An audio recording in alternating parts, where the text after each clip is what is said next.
오늘은 속죄일의 삶, 속죄일과 교회 첫 번째 시간으로 속죄라는 말의 의미와 그 우주적인 전망이라는 제목으로 말씀드리도록 하겠습니다. 속죄라는 말을 많이 들으셔요. 교단과 상관없이 다 이 말을 사용하죠. 그리고 성경에서 가장 중요한 용어 중에 한 낱말을 뽑으라고 하면 이 속죄라는 용어일 거예요. 그런데 이 가장 중요한 용어인데 그 가장 중요한 용어의 의미를 많은 교회 사람들이 잘못 알고 있어요. 성도님들은 말할 것도 없습니다. 그래서 이 용어의 정확한 이해가 필요한 이유는 무엇이냐면 하나님이 하시는 일을 나타내는 용어예요. 그래서 하나님이 무엇을 하시겠다라고 작정하셨거든요. 그것을 정확하게 알아야지 그 믿음도 말씀에 합하여 자라나게 되는 것입니다. 그리고 정확한 의미를 알게 될 때에 비로소 참된 믿음의 방향이 결정이 되고요. 그 믿음이 자라나게 되는 것입니다. 동의하시나요? 그래서 정확하게 알아야 되는 것입니다. 하나님의 말씀을 정확하게 이해해야 되고 정확하게 이해하지 못하면 두루뭉술하게 알면 믿음도 두루뭉술해져요. 하나님을 아는 것도 두루뭉술해져요. 살아가는 방식도 두루뭉술해지는 것입니다. 그렇기 때문에 하나님께서 이 성경 말씀을 통하여 우리에게 기록해 주신 이 용어를 정확하게 이해하는 것은 우리 신앙생활의 가장 기묘한 일이겠다라고 말씀드립니다. 그래서 속죄일 할 때 그 속죄, 욤 키프루라고 이렇게 얘기하는데 그 속죄일 할 때 그 속죄라는 말의 의미가 과연 무엇일까? 많은 분들이 속죄를 용서와 연결시켜요. 용서와 연결되는 것이 맞아요. 그러나 용서라는 의미는 2차적인 의미예요. 그 본질적인 의미는 따로 있는 것입니다. 어떤 분들은 신약 성경은 여러 용어로 이렇게 복합적인 용어로 이렇게 번역이 되어 있기 때문에 화목이라는 개념하고도 연결이 돼요. 하나님과 우리 사이에 죄가 해결이 되면 화목해지는 것입니다. 할렐루야 아멘. 하나님과 우리 사이에 화목해지는 유일한 방법이 죄가 해결되어야 화목해지는 것입니다. 근데 속죄는 화목이라는 의미도 아닌 것입니다. 영어로 어토먼트라고 얘기하는데 이것도 2차적인 의미예요. 그래서 오늘은 그 속죄라는 의미의 그 단어가 의미하는 바가 무엇일까라는 것들을 좀 자세히 살펴보는 시간 갖도록 하겠는데, 첫 번째, 출애굽기 32장의 사건과 관련하여 속죄라는 말이 사용됩니다.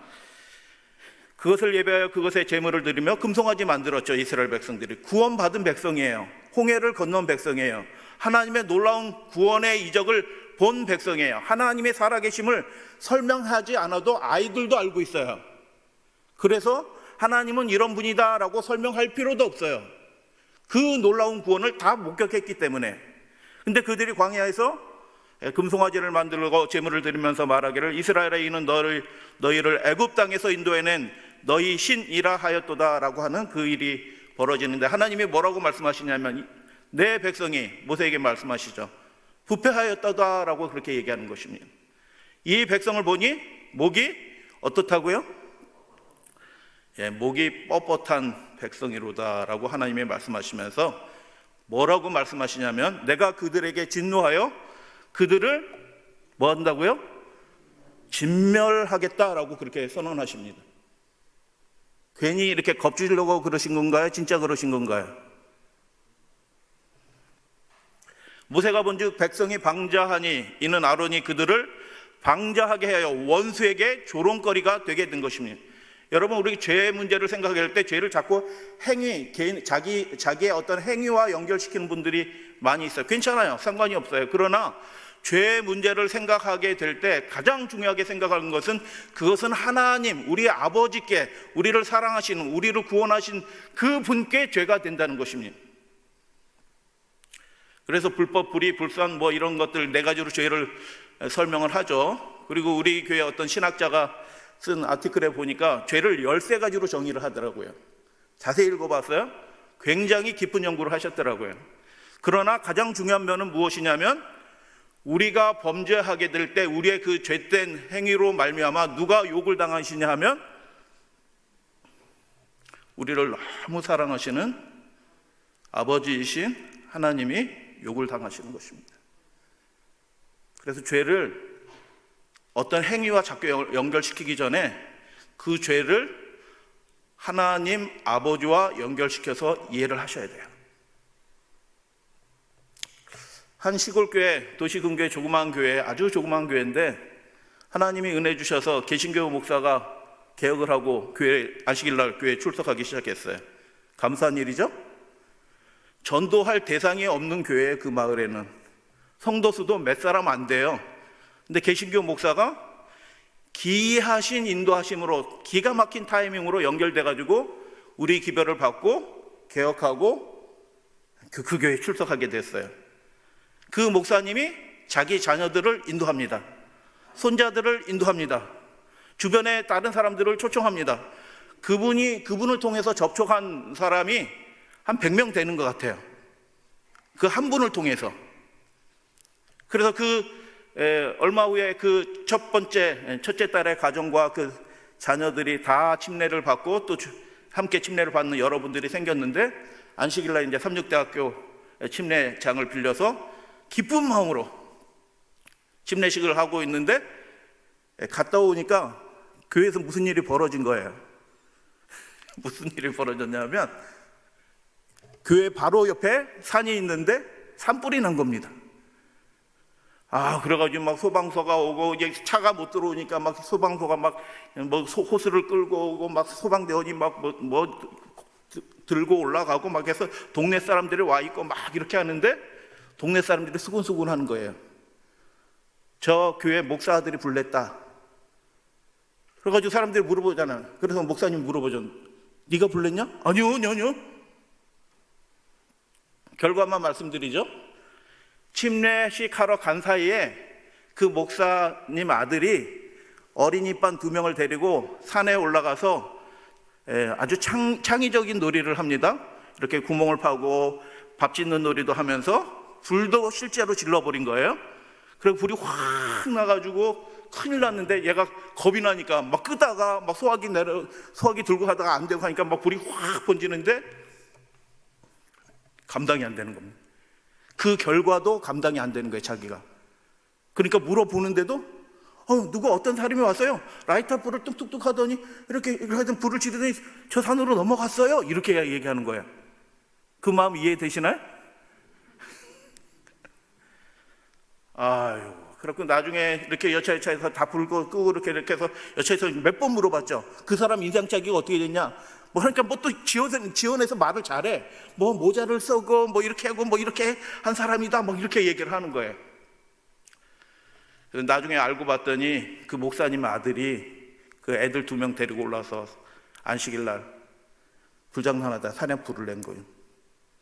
알게 됐죠. 그래가지고 소방서에 신고했죠. 우리 아들이 산에 불 냈습니다. 경찰서에 신고하셔야 되겠습니다. 경찰서에 신고했죠. 이거 먼저 이렇게 신원미상으로 이렇게 일단 처리가 됐는데 알겠습니다. 처리하고 이렇게 알려드리고 전화 드리겠습니다. 그리고 벌써 동네 분들은 눈치가 빨라요. 그 마을 사람들 몇 사람 안 되니까 그 이장님한테 아이를 데리고 인사드립니다. 우리 아이가 그랬습니다. 죄송합니다. 잘못했습니다. 근데 알고 봤더니 그냥 구비름이 아니고 산주인이 있어요. 산주인이 전화번호를 가지고 전화를 드리는 거예요. 아이고 산에 불이 났는데 우리 아이가 불을 냈습니다. 그 산주인이 어떻게 해요? 별로 안 탄 것 같은데 괜찮아요? 이렇게 하지 않고 나무 탄 거 다 심어 놓으라는 겁니다.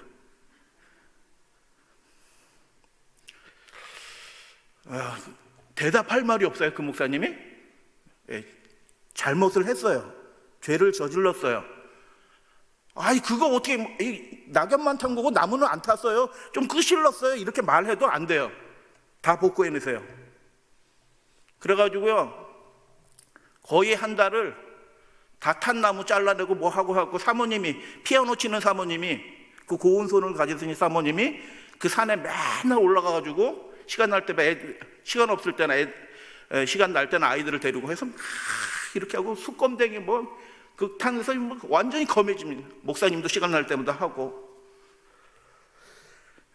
그리고 정리해서 이거 거의 정리됐습니다 하니까 그 산주인이 뭐라고 해? 한번 다녀간 다음에 목사님 성의가 없네요. 뭐가 없다고요? 성의가 없대요. 그렇게 했는데도 그 넘어진 나무, 그 전에 다 쓰러진 나무인데도 그거 싹 치우라는 거예요. 할 말이 없어서 더 이상 속에서는 막 이렇게 올라와요. 이건 합당하지 않다, 이게 너무 심하다 하는 생각이 막 들었는데도 누가 잘못했어요? 그 아들이 잘못했으니까 그 아버지가 체면이 깎아가면서 그 통나무, 어마어마한 통나무를 다 이전에 쓰러진 거 다 잘라가지고 그 무거운 걸 다 한쪽으로 옮겨놓고 막 이렇게 하고 또 전화를 합니다. 그리고 전화를 하니까 뭐라고 해요? 그 산주인이? 목사님 나무 좀 심어 놓으셔야겠어요. 그래가지고 나무를 또 40그루를 갖다 심어 놓고, 뭐 소나무도 좀 심어라, 앞에다 산소 앞에다 소나무 심어라. 소나무 심어요. 나무 개수가 너무 적다. 그리고 또 심어갖고 또 40그루를 갖다 심습니다. 예. 그 목사님이 그 산주인한테 욕을 굉장히 당하셨습니다. 동네 사람들한테 욕을 당한 겁니다. 예. 저 목사들이 그랬다, 저 교회가 그랬다, 뭐 이런 생각.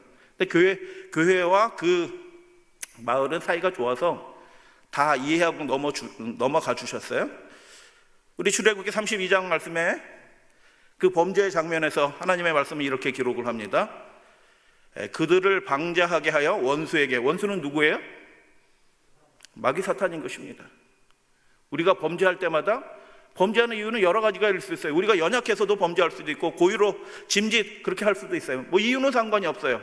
우리가 넘어질 때마다 우리를 사랑하시는 아버지 하나님이, 우리를 구원하시는 하나님이 욕을 당하시는 것입니다. 그래서 모세가 지문에 서서 이렇게 초청하고 레위 자손이 해서 무슨 일이 벌어지는 것 여러분 다 아시죠? 이튿날 모세가 백성에게 이르되 너희가 큰 죄를 범하였도다 라고 얘기하고, 내가 이제 여호와께로 올라가니 혹 너희를 위하여 무엇이 될까? 속죄가 될까 하노라 라고 그렇게 얘기합니다. 그리고 올라가서 이제 그들의 죄를 사하시옵소서, 그렇지 아니하면 원컨대 주께서 기록하신 책에서 무엇을 지워요? 내 이름을 지워버려 주옵소서. 속죄라는 말의 의미가 뭘까요? 그냥 용서하는 것이 아니에요. 저절로 용서되는 것이 아니에요. 그 죄인의 이름이 그 죄의 대가를 치러서 생명책에서 잘라내줘야지 속죄가 이루어지는 것입니다. 속죄가 될까 하노라. 내 이름을 지워버려 주시옵소서. 그래서 백성의 그 죄지은 백성을 대신하여 예수님을 상징하는 그 모세가 하나님 앞에 올라서 속죄 제를 드렸나요? 피를 드렸나요? 아니요. 자기의 목숨이, 자기의 생명이 끊어지게 될 것을 하나님께 요청하면서 백성을 사하시옵소서라고 요청을 하는 것입니다.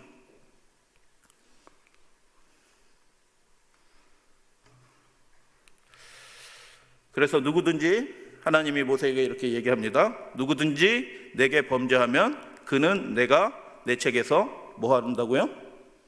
지워버린다 라고 그렇게 얘기하시는 것입니다. 그 이름을 생명책에서 지워버리는 것이 속죄가 되는 것입니다. 죄의 대가를 치르고 그 죄인이 죄의 대가를 치르는 것이 속죄인 것입니다.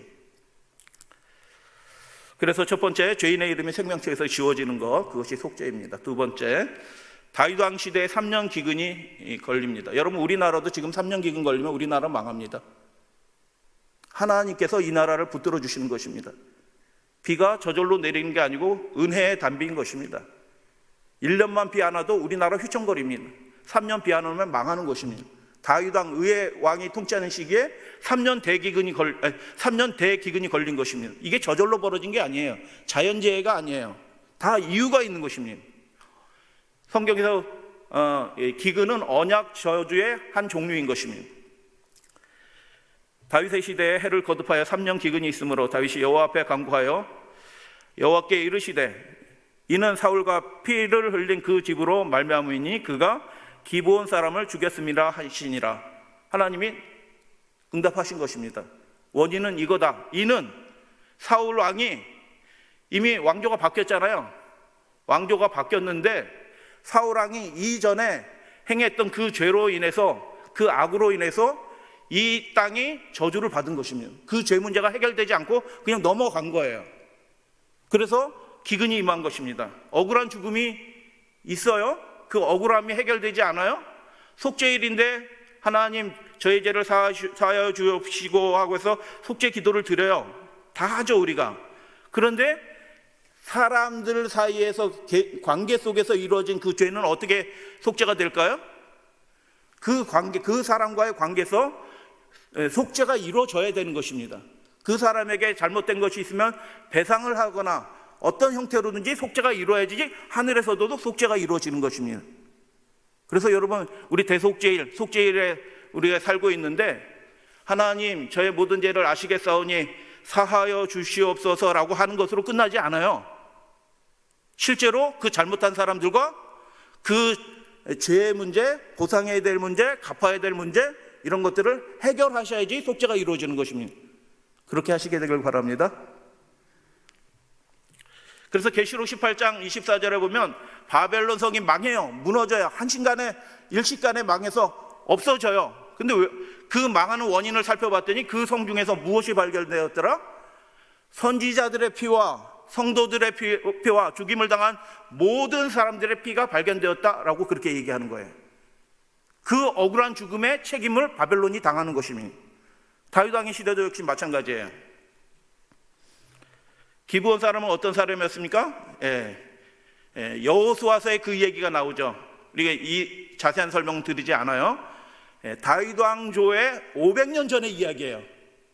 기브온 백성이 이스라엘 하나님을 두려워해서 스스로 항복해서 왔잖아요.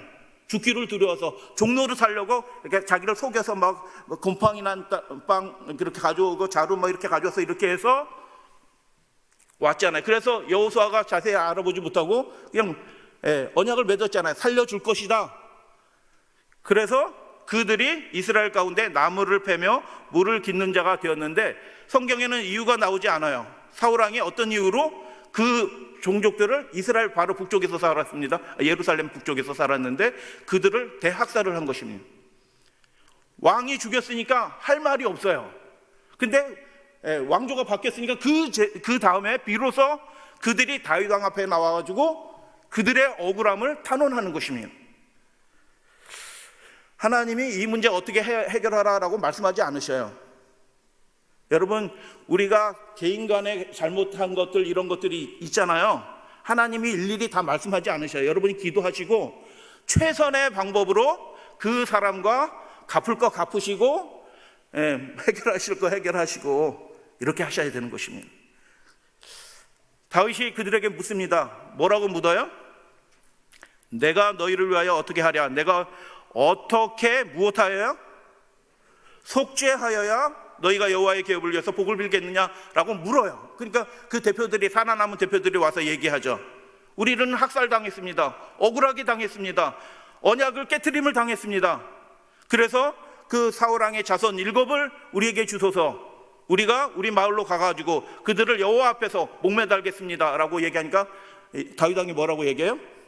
내어주겠다라고 하고 내어주니 그 사울왕의 남은 그 왕자들 7을 데려가서 목매달아 죽입니다. 저희를, 그래서 두 번째 장면에서 우리가 속죄라는 말의 의미를 살펴보게 되는데, 속죄는 어떻게 이루어집니까?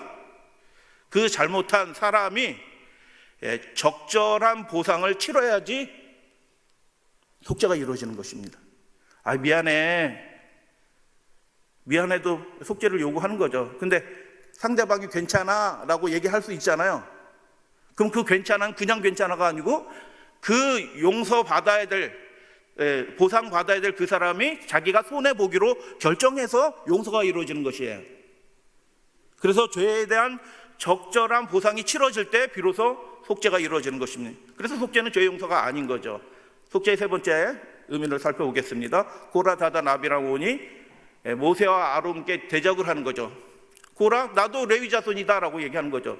너희만, 우리도 하나님 여호와 앞에 올라가서 여호와 앞에서 식사했다. 우리도 레위 자손이다. 뭐 이렇게 해서 충동결에서 반역하는 일이 벌어지죠. 그런데 하나님이 뭐라고 모세를 통해서 기록해 놓으셨냐면, 이 사람들이 과연 누구를 멸시한 거라고요? 여호와를 멸시하였다라고 얘기하는 겁니다. 모세와 아론의 그 거룩한 직분을 함부로 대한 것, 하나님이 그 사람을 세웠는데 그 사람을 함부로 대한 것, 그 사람이 아무리 어리숙하고 실수가 많고 연약한 인간일지라도 하나님이 그 거룩한 직분을 행하도록 부르셨는데 아무나 그 직분을 행하지 못하는데, 그렇게 하였을 때 여호와를 멸시하였다라고 얘기하는 것입니다. 그래서 모세가 회중에게 말하죠. 그 악인들의 장막에서 떠나라. 아무것도 만지지 말라 라고 얘기하고, 그래서 이게 그림이 잘 보이실런지 모르겠는데 저 중앙에 성막이 보이고 사람들이 요게 있고 떨어져 있죠. 장막 사방을 떠나고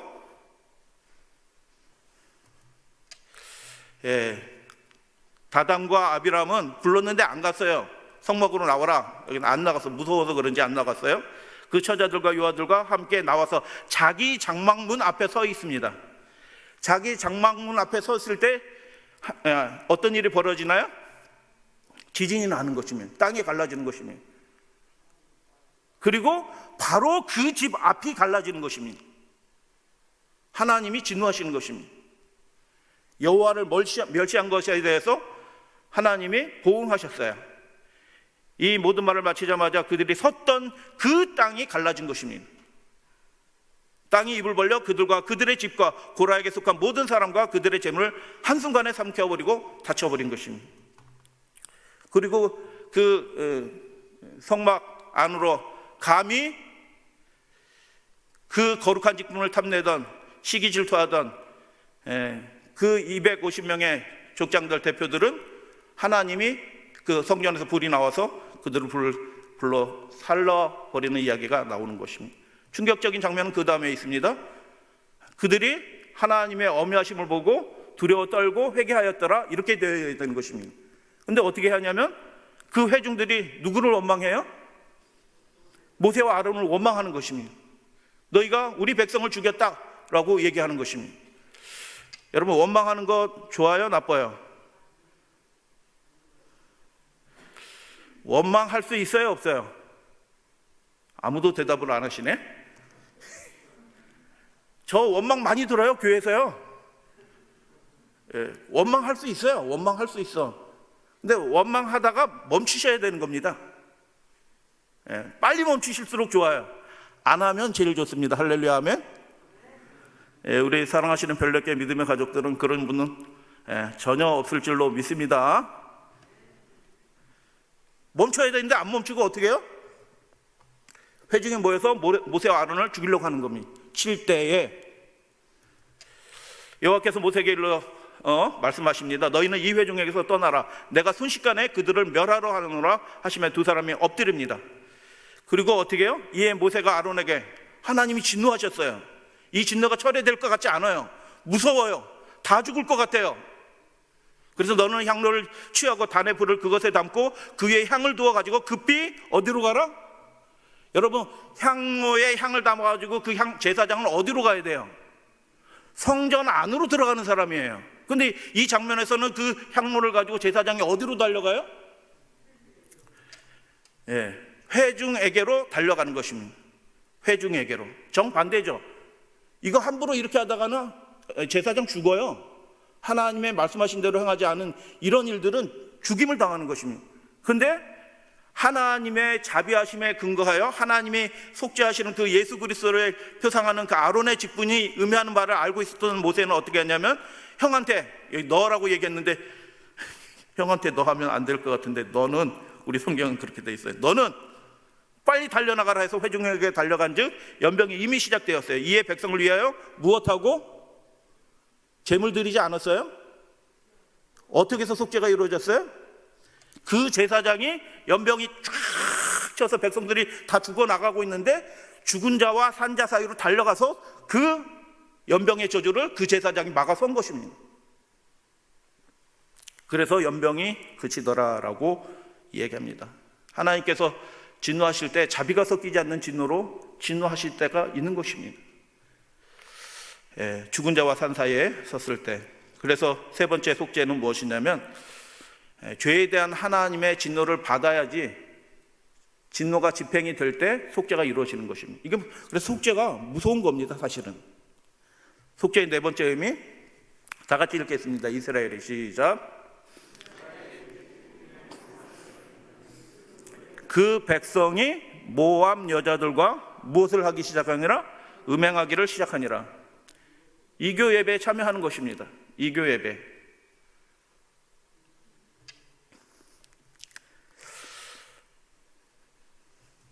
시팀이 어디에 있어요? 가나안에 다 왔습니다. 다 왔어요. 다 왔는데 거기서 마귀 사탄의 유혹에 빠져가지고 그 가나안에 못 들어가는 것입니다. 죄가 무서운 거라. 하나님께서 뭐라고 말씀하실까요? 이스라엘이 바알복에 부속된지라 가담한지라 여호와께서 이스라엘에게 뭐 하신다고요? 진노하시니라 라고 얘기하고 여호와께서 모세에게 이르시되 백성의 수령들을 잡아 태양들을 향하여 여호와 앞에 목매어 달라 그리하면 여호와의 진노가 이스라엘에게서도 떠나리라 라고 하나님 그렇게 말씀하셔요. 여호와의 진노가 임하는 것입니다. 진노가 집행이 돼야지 떠난다. 그래서 이스라엘 백성들이 지도자들이 많이 죽었어요. 사람들도 많이 죽었습니다. 그래서 온 회중이 하나님의 그 회막 앞에서 모여서 다 울어요. 가족들이 누구 죽었고 누구는 죽었고 누구는 죽었고 이렇게 해서 굉장히 많은 사람이 죽었잖아요. 그때 충격적인 일이 벌어집니다. 어떤 일이 벌어지나요? 이스라엘 자손 한 사람이 모세와 온 회중이 보는데 미디안 그 모압 여인을 데리고 어떻게 해요? 자기 장막으로 들어가서 음행을 하는 것입니다. 모세는 약간 우유부단한 것 같아요. 하나님 진노하시는 그 죄가 끊쳐지지 않고 어떤 사람은 여전히 그 죄 가운데 있는 거예요. 그래서 모세 아론이 보고 이렇게 하고 있는 거예요. 야, 지도자가 이렇게 약간 물르면 좀 곤란할 것 같아. 우리 믿음의 가족들의 우리 공동체의 지도자들은 물르면 안 됩니다. 저는 그래서 조석권 목사님을 좋아합니다. 진짜예요. 제가 삼육대학교에 있을 때 벌써 오래전 얘기예요. 저한테 전화해서 삼육대학교가 왜 침례자가 이렇게 적게 나왔냐 확인하시더라고요. 그래서 저는 좋아합니다.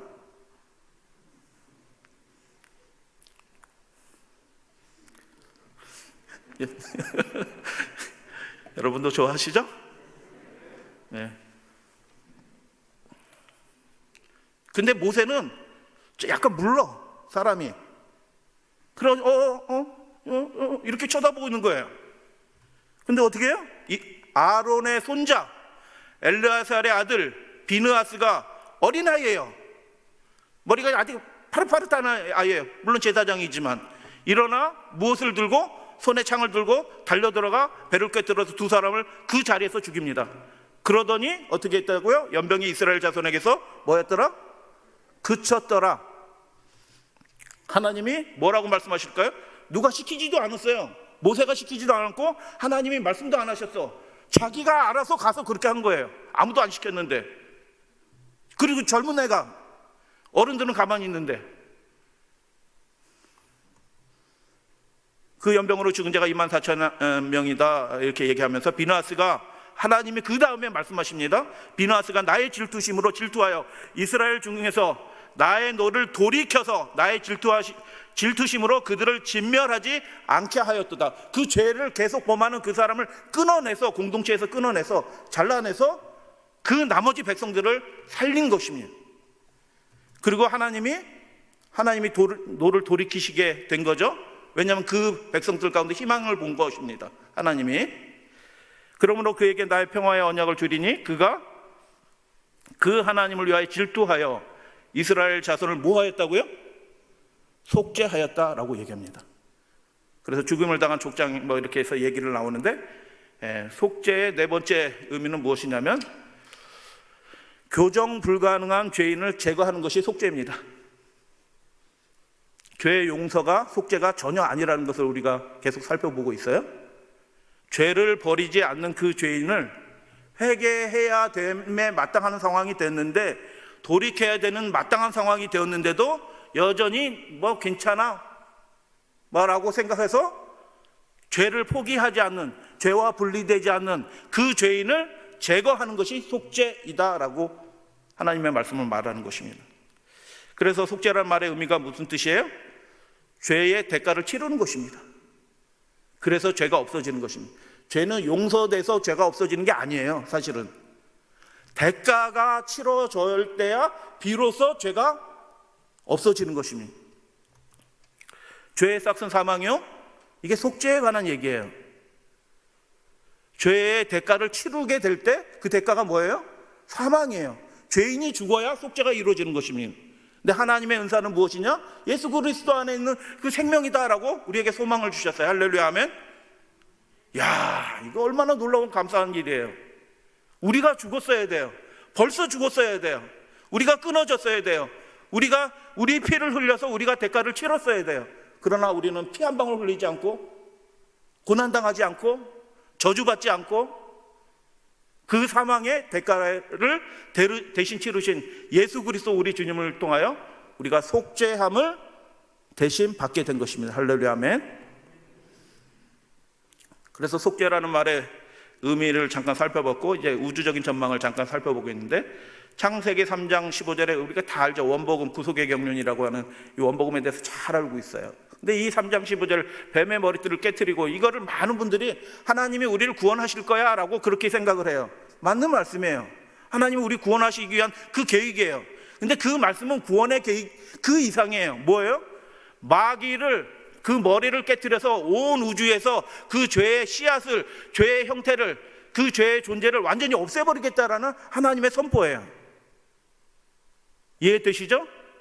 하나님이 그 속죄하시는 일을 언제 마치시냐면, 마귀가 그 존재가 우주에서 소멸될 때 속죄가 끝나는 것입니다. 십자가에서 질문 드릴게요. 십자가에서 속죄가 완성이 되었습니까? 대답들을 하셔야 돼요. 자, 십자가에서 속죄가 완성되었습니까? 전혀 아닌 것입니다. 십자가에서 속죄가 완성되지 않았다라고 얘기하니까 저 교회는 이단이다라고 얘기해요. 그렇게 말하는 그 사람들이 이단이에요.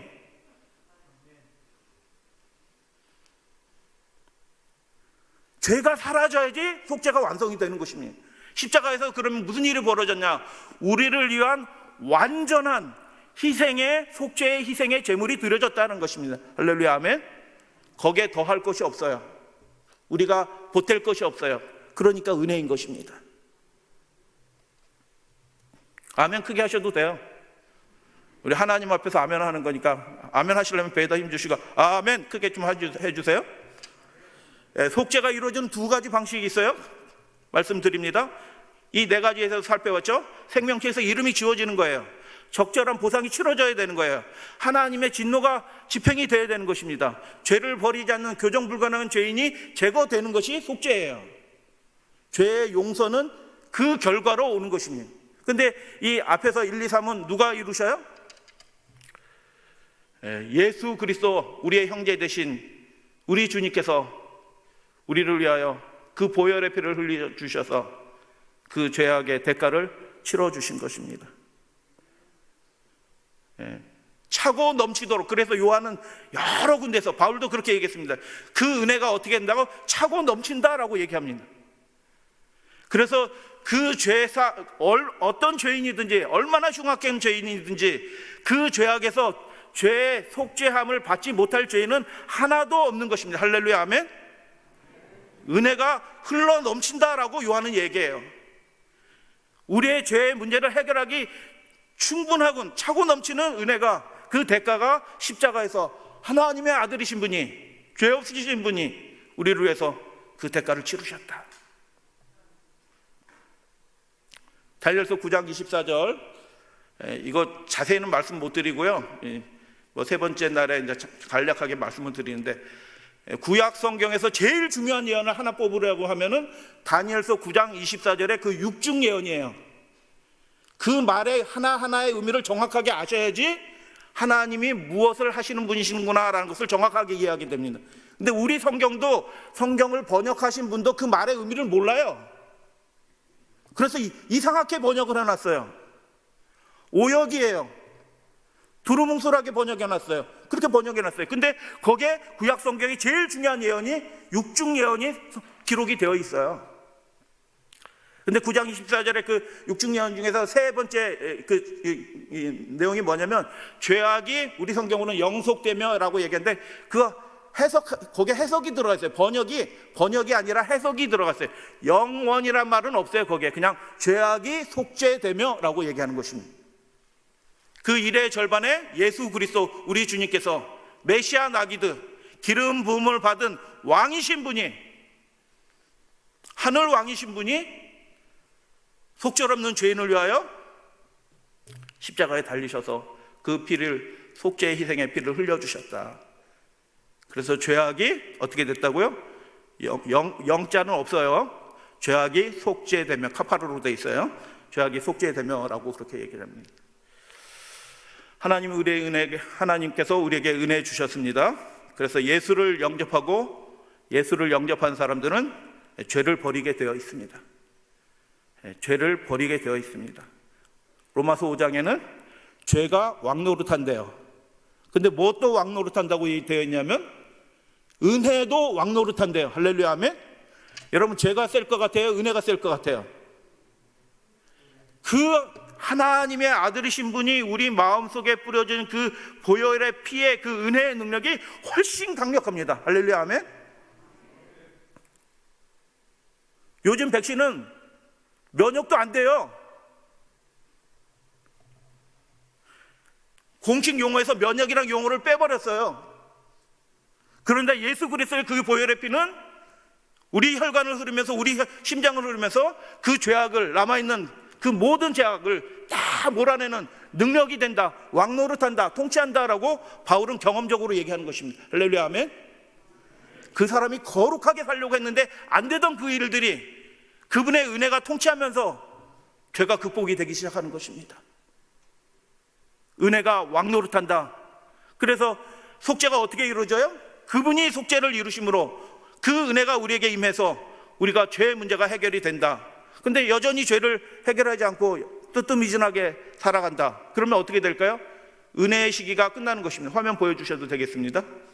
네 번째, 죄를 버리지 않는 죄인을 어떻게 한다고요? 제거하는 것이 속죄인 것입니다. 교정 불가능한 죄인을 사탄과 함께 소멸하는 것이, 그게 속죄의 완성이에요. 그래서 우린 빨리, 혹시 해결되지 않은 문제들이 있으면 죄와 빨리 분리되어야 되는 것입니다.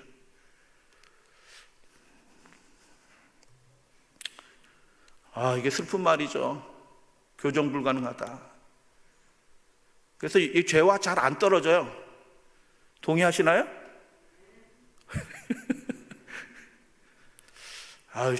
죄가 이게 참 깊이 이게 뿌리를 내려가지고 죄가 잘 안 떨어져.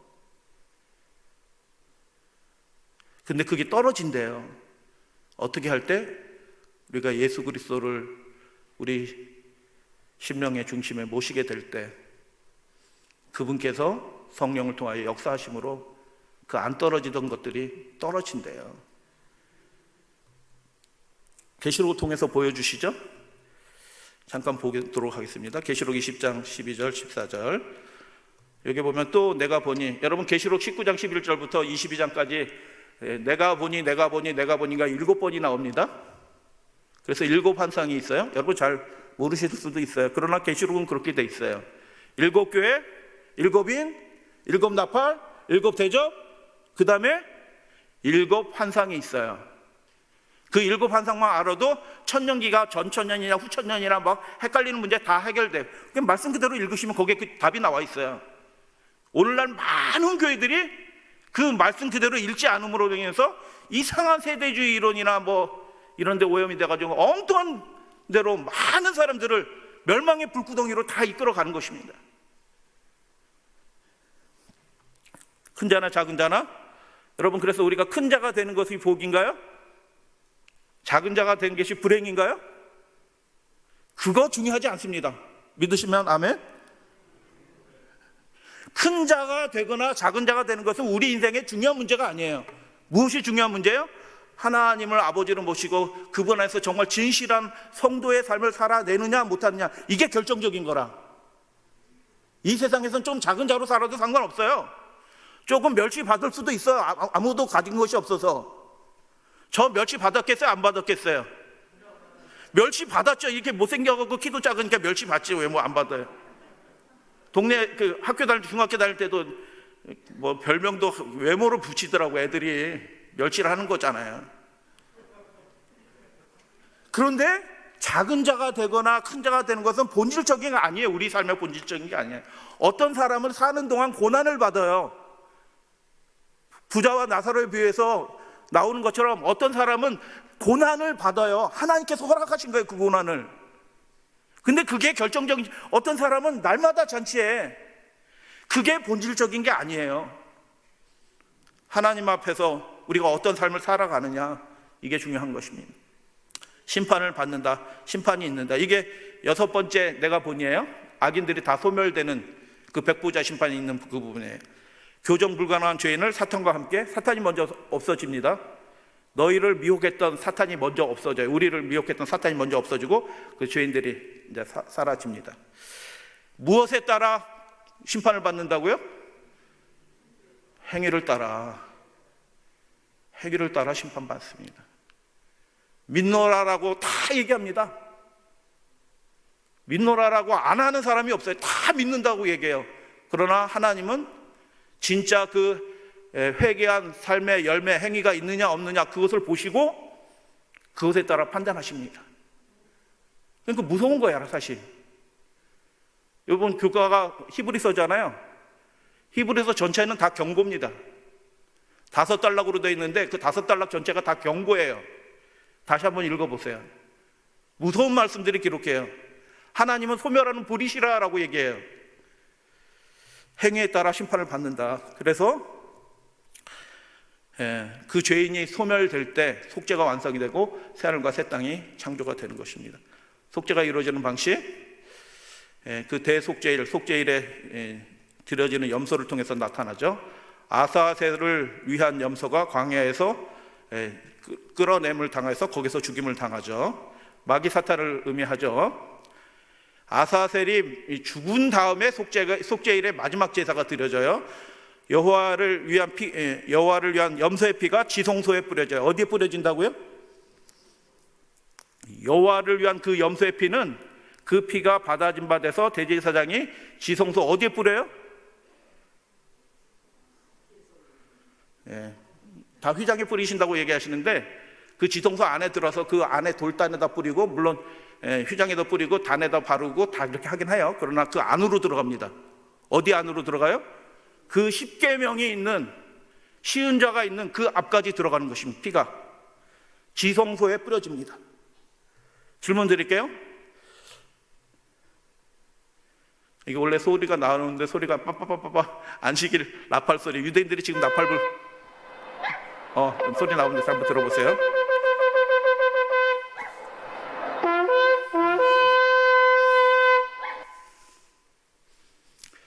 왜 나팔을 불어요? 그날이 다 되었다, 우리 빨리 준비해야 된다라고 해서 나팔을 부는 것입니다. 이미 인류 역사 가운데 나팔이 불려졌다는 걸 우리는 다 알고 있어요.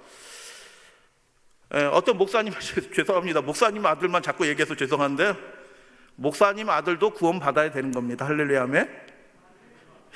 목사님 아들도 죄가 해결돼야지 구원함을 받아요. 예배 시간 다 됐는데 예전 자전거, 이런 거 자전거 있는 거 어른들은 아실 거예요.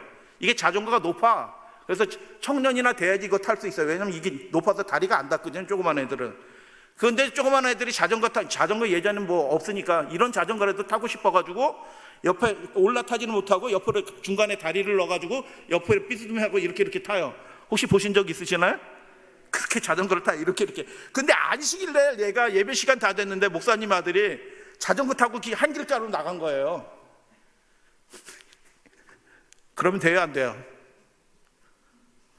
안 되죠.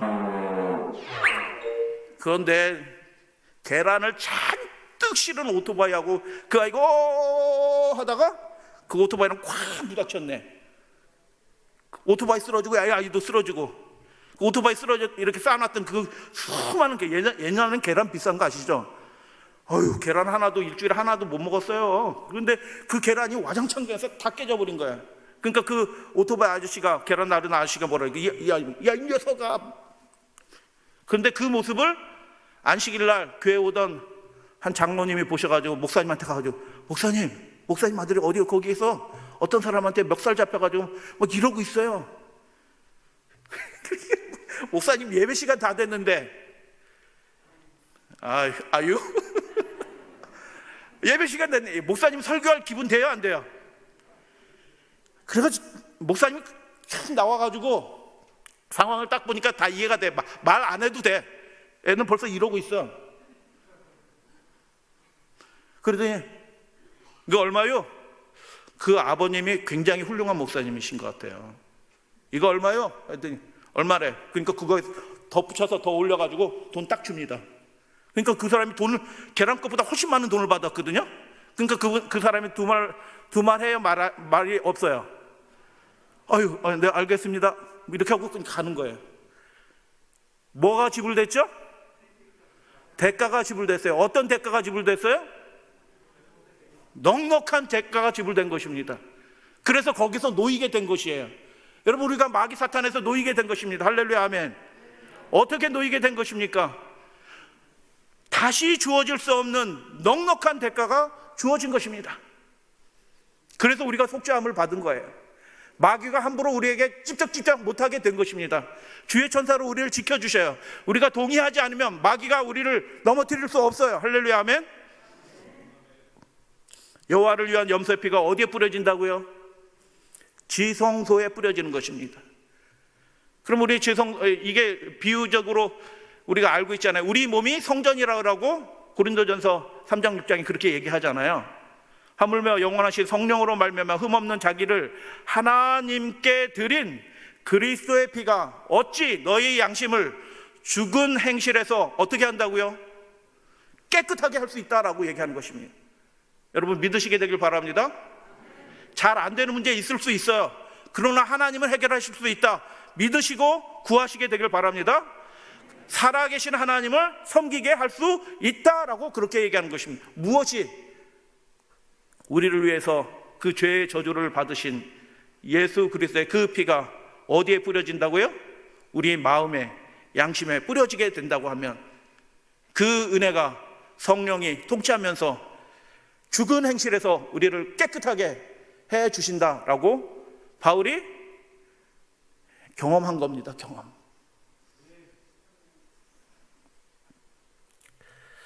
그래서 각 사람의 지성소에 이 보혈의 피가 뿌려지는 시대에 우리가 살고 있어요. 우리 마음에 그 피가 뿌려지면 그 문제가 해결이 되는 것입니다. 그리스도의 지성소 봉사는 단순한 표성이 아니고 실제로 그 일이 날마다 그 일이 우리에게 벌어지고 있다, 벌어진다라고 보장해 주신 것입니다. 구하시게 되길 바랍니다. 제가 여기에 가로치고 무슨 복음? 왜 거지 복음이에요? 거지가 자기가 뭐 있으면 동냥해야 안 해요? 동냥 안 해요. 없으니까 구하는 것입니다. 여러분, 그런 능력이 우리에게 있어요? 없는 것입니다. 조금 있으면 예수님이 그거 잘 개발해라 라고 하셨을 거예요. 없어요, 그런 능력이. 아무도 그 능력을 받고 태어난 사람이 없어요. 그렇기 때문에 구하라라고 얘기하시는 거예요. 우리에게 없는 능력이에요. 교육으로 안 돼요. 배워서 안 돼요. 독서해서 되는 것이 아니에요. 예수님 만나셔야 되는 것입니다. 그분의 십자가를 우리 마음속에서 세우게 될 때 비로소 그 일이 시작이 되는 것입니다. 외모를 바꾸는 것이 아니라 심령을 새롭게 하는 그 일을 하나님께서 해 주시겠다라고 약속해 주신 것입니다. 너희 마음에 그래서 하나님의 법이 새겨지겠다라고 그렇게 말씀하시고, 그것이 새 언약이다라고 그렇게 이야기하는 것이잖아요. 너희가 악할지라도 좋은 것을 자식에게 줄 줄 알거는 하물며 너희 하늘 아버지께서 구하는 자에게 그 거룩한 영의 역사를 주시지 않겠느냐. 반드시 준다. 그 실제 모델이 이 세리인 것입니다. 이제 자세히 말씀드려요, 다음 시간에.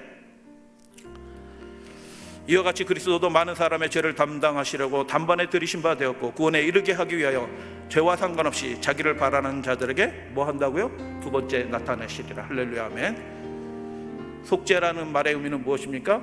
대가가 치러진다는 것입니다.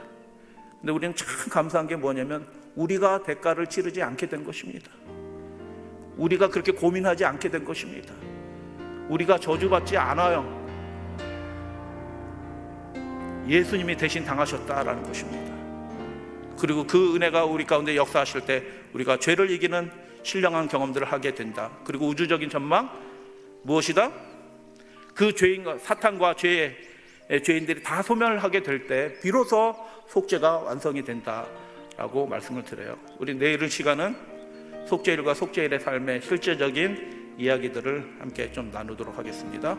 다 같이 읽겠습니다. 우리가 시작.